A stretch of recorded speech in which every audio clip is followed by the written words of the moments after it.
लोकसभा चुनाव 2024 की डुगडुगी बज चुकी है और भारतीय जनता पार्टी ने अपने 195 सीटों पर प्रत्याशी भी घोषित कर दिए, जिसमें से अधिकांशतः रिपीटेड प्रत्याशी हैं, अर्थात उनको पुनः चुनाव लड़ाया जा रहा है।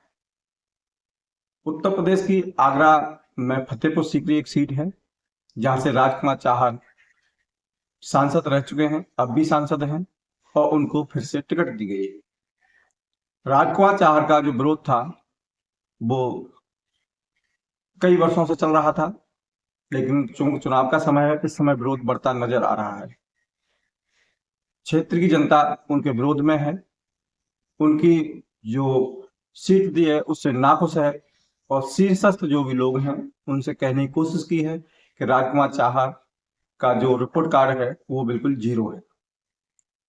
यदि विकास की बात करें तो जनता का कहना है कि राजकुमार चाहर ने क्षेत्र का कम विकास किया है, अपना विकास ज्यादा किया है। हालांकि ऐसा होता ही है, प्रतिनिधि जब कोई भी चुन के आता है तो वो अपना भी विकास करता है, ये सर्वव्याप्त है। लेकिन जो फतेहपुर सीकरी की जो जनता है उसमें कहीं न कहीं आक्रोश देखने को मिला।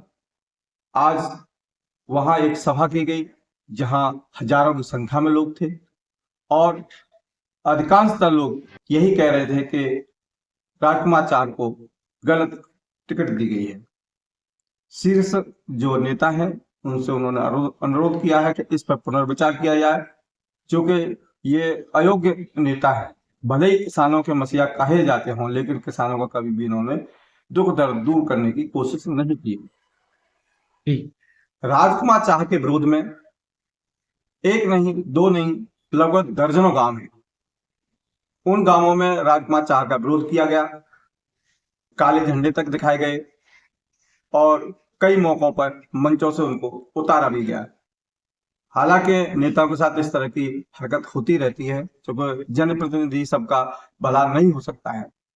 लेकिन जिस तरह का आक्रोश देखने को मिला या जो आक्रोश जनता का है क्षेत्र में देखते हैं, वो कहीं न कहीं प्रतिनिधि का जो नकारापन है उसको उजागर करता है।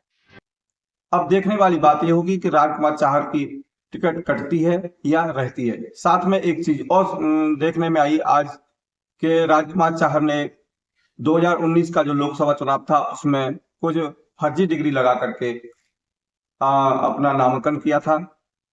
अब ये कितनी सच है कितनी झूठ है ये जांच के बाद पता चलेगा। बहरहाल आरटीआई से जो जानकारी प्राप्त की है लोगों ने, उसमें ये दिया है कि राजकुमार चाहर की जो फर्जी डिग्री है वो इसको साबित करती है कि वहां उन्होंने किसी तरह का कोई ग्रेजुएशन नहीं किया है। लेकिन ये सब जांच के बिंदु हैं, शासन प्रशासन इसकी जांच करेगा, उसके बाद में ये निर्णय किया जाएगा, तय होगा कि राजकुमार चाहर की डिग्री फर्जी है या ये अफवाह है। लेकिन जब कहीं कहीं धुआं उठा है तो आग तो जल ही रही होगी।